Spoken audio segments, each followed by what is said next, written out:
Bonjour et bienvenue à la Critique Exigeante pour cette review de la saison 3 de Classroom of the Elite. Généralement, c'est assez rare que je fais de saison en saison. Si je le fais, c'est parce que je trouve que j'ai quelque chose de peut-être intéressant à dire sur la saison en question, ou parce que c'est vraiment très bon et que ça mérite d'être publicisé encore et encore. Je fais ça pour Genkai Ashura ou Genkai Omega, peu importe. Et Classroom of the Elite, c'est cette deuxième raison-là qui s'applique. C'est pour moi la révélation des 5 dernières années, à mon avis, vraiment un anime de très bonne facture, parce que le personnage principal est atypique, un sociopathe, sans qu'il soit vraiment non plus tellement vilain, et un scénario qui se repose beaucoup sur des jeux d'intelligence, c'est ce qui fait plaisir à voir. Donc, cette troisième saison-là était de bonne facture. Encore une fois, quand je ne parle pas d'une série pour la première fois, on y va vraiment dans les points techniques, etc. On va juste parler de ce qui, dans le scénario, globalement, m'a plu ici et là, et ce qui m'a moins plu. Donc, dans cette troisième saison-là, c'est de bonne facture, peut-être moins bonne que les précédentes. On nous amène là, on s'y attendait peut-être pas. Par exemple, j'étais sûr que dans cette saison-là, Kushida serait renvoyé à la fin. Non. On s'y attendait, on ne nous le donne pas, donc peut-être pour mieux nous surprendre plus tard, à voir. Au contraire, c'est un autre personnage qui est expulsé de la classe. Finalement, quelqu'un a été expulsé est expulsé. Généralement, ça arrivait assez souvent, mais pas ce coup-ci. Et un enjeu dans Classroom of the Elite, c'est que les personnages, il y en a beaucoup trop, je trouve, et c'est difficile de tous se rappeler d'eux et savoir dans quelle classe ils sont, je trouve, pour moi. Là. Mais ils ont fait quand même un bon travail de, au préalable, nous faire détester le personnage. Donc quand finalement il est mis à la porte, on est content, c'est jouissif, on le détestait, il était misérable, on le détestait. Donc ça va, je me souviens déjà plus de son nom, donc, mais quand même c'était bien, parce qu'effectivement ça devient un peu trop facile qu'il va toujours s'en sortir sans que jamais personne soit expulsé. Ça arrive finalement, dans un revirement de situation en plus qui nous rappelait un petit peu la fin de Laito, sauf qu'il y avait juste le côté exécrable et jamais le côté malin là-dedans, mais bon bref. Aussi, cette saison-là cette saison-là nous confirme en réalité que Ayano semble ne pas avoir aucun rival. On avait la chef de la classe A, qu'on pensait peut-être qu'elle pourrait peut-être constituer une menace, même pas.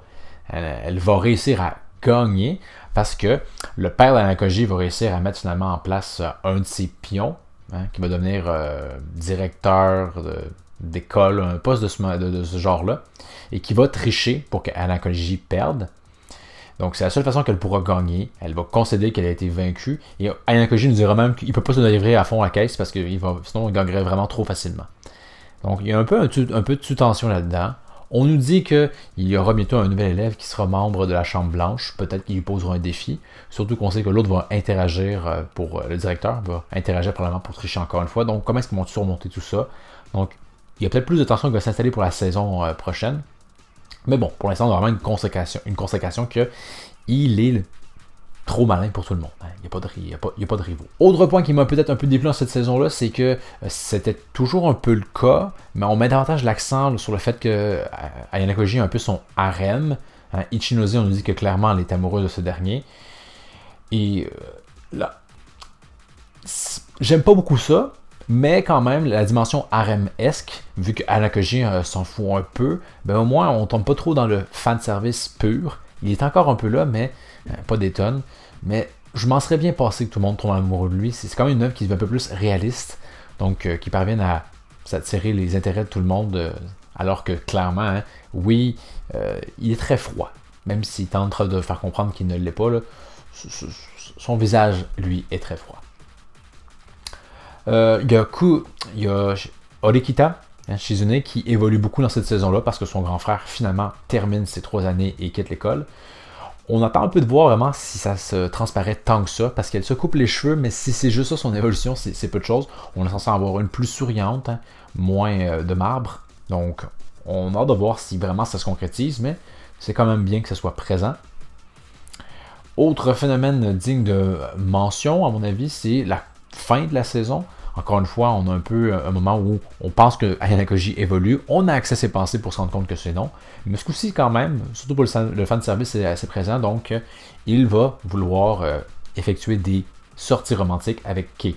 C'est pas pour me déplaire parce que dans tout le RMS, il y avait Sakura que j'aimais bien quand même, mais Kei est, à mon avis, la candidate la plus intéressante parce qu'elle connaît le mieux quand même Ayano, elle connaît sa dimension manipulatrice.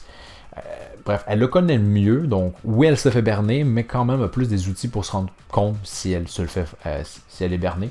Parce qu'elle est bernée. Le gars l'aime pas, il dit qu'il l'aime, mais c'est pas vrai. En fait, il fait juste se dire que bon, peut-être que je peux apprendre quelque chose sur les relations avec elle. Et quand ça sera. Il le dit lui-même, hein, quand elle aura fini de noter une espèce de notebook, guide sur l'amour, ben, il s'en débarrassera. Mais il entrevoit quand même peut-être un scénario où il ne le fera pas parce qu'il aura véritablement changé.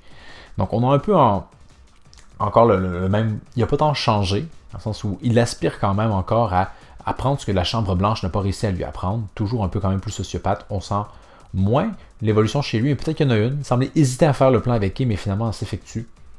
Donc, à voir là où ça peut nous mener, mais quand même, c'est intéressant sur le coup de comment ça va changer la dynamique au sein de la classe.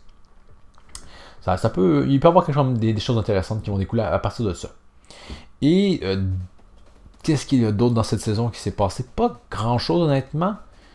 Je trouve qu'il y avait moins de temps dédié au jeu en tant que tel. Surtout que le jeu où il faut il faut faire des votes pour assurément éliminer quelqu'un.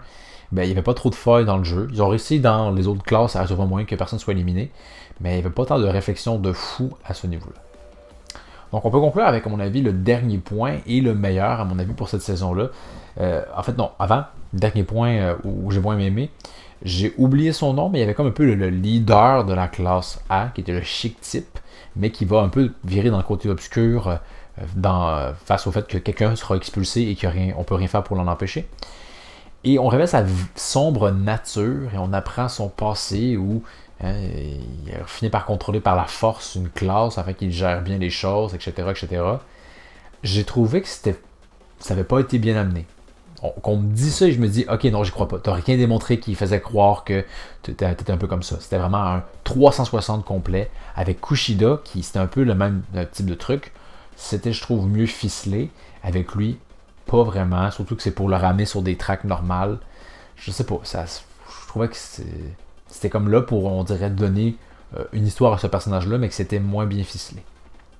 Donc, ce coup-ci, vraiment pour conclure avec le meilleur point à mon avis, c'est que dans cette saison, en fait, durant les saisons, on a le développement du personnage de Koenji, mais ce coup-ci, encore plus qu'avant. Hein. Dans la première saison, on voyait un personnage avec des capacités physiques qui semblaient vraiment excellentes, c'était un athlète, mais qui s'en foutait complètement. Il s'en fout toujours complètement, mais un peu plus d'implication ici et là. Dans la deuxième saison, on entrevoit l'idée qu'il est peut-être plus malin qu'il en a l'air, et dans la troisième saison, on confirme que c'est le cas en fait. Et qu'il est probablement, peut-être même, une des seules personnes qui pourrait rivaliser avec Hanakoji, on n'est pas sûr. Hein, je veux dire, Hanakoji va la gripper et ça suffira tout simplement. Ce simple geste-là il va suffire pour lui faire comprendre, ok, c'est toi qui as battu la gueule à Koenji. Dragon Boy, comme il l'appelle. Donc, déjà, son sens de la déduction sur à peu près rien est très fort. Et à la fin, il participe, même si, en fait, il fait acte de présence, là, mais il s'en fout, il ne répondra même pas, le salaud. Un jeu de calcul mental. La dernière question est bonus, tant elle est difficile, et il va réussir à trouver la réponse, donc égalant le génie de Hanakoji et de Sagayaki, si je dis bien son nom. Alors que le gars s'essaie, il fait même pas des efforts. Pour lui, c'est au-dessus de lui, il fait juste comme ça a l'air marrant votre truc, c'est ça la bonne réponse.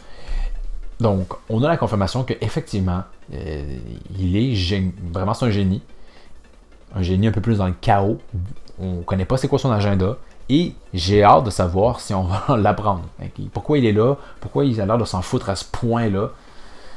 Quand même, je trouve que c'est un personnage énigmatique, donc terriblement intéressant d'en savoir plus. Peut-être que c'est lui le rival à l'écologie, mais en même temps, lui-même semble vraiment, toutes ces histoires de rivalité-là, s'en foutent complètement. Donc, mais quand même, un personnage qui est divertissant à cause de son... c'est un personnage et son côté énigmatique. Donc, Classroom of the Elite saison 3, c'est toujours aussi bon. J'attends avec grande impatience la 4e. Je ne sais pas si on doit attendre 1 an, 2 ans avant d'avoir la suite. Mais vraiment, de très bonne facture en espérant que le reste ne se gâche pas. On vient de finir la première de leurs années à l'école après 3 saisons. Donc, en théorie, si on suit le même rythme, on peut attendre d'avoir 6 saisons pour conclure leurs 3 années à l'école. Mais bon, c'est sur la base que ça va durer 3 ans, peut-être que non. Après le coup, on suit les aventures d'Hanakoji. Ça pourrait bien changer. Ou ils peuvent faire ça plus rapidement avec des ellipses. C'est tout à fait possible, mais la série pourrait durer aussi longtemps, mais je pense qu'elle s'épuiserait peut-être. Donc, à voir. Donc, qu'est-ce que vous avez pensé de cette troisième saison de Classroom of the Elite? Est-ce que c'est toujours aussi bon à votre goût ou on connaît une chute au niveau de la qualité? Vous pouvez en faire part dans les commentaires. Pour la prochaine critique exigeante, je vous avouerai que là, on retourne dans le néant, surtout qu'il n'y a pas de chapitre de Dragon Ball Super. Donc, c'est moi, ça faisait une petite pause pour parler facilement d'un sujet. Mais comme toujours, hein, vous pouvez me faire part de vos idées dans les commentaires. Il y a Multiverse, je pense que le chapitre est peut-être bientôt fini, donc peut-être que rendu là, je pourrais en parler. Donc, c'est à voir. Donc, comme toujours, hein, n'hésitez pas à soutenir la chaîne comme vous pouvez et souhaitez le faire, et de vous abonner si ce n'est pas déjà fait, et je vous dis à la prochaine. Critique exigeante. 早く退出したまえよ。君の存在はもはやデリートされたのだよ。認めてねえよ俺は。最後の最後まで君は惨めで醜く、私に殺意を向けたんだ。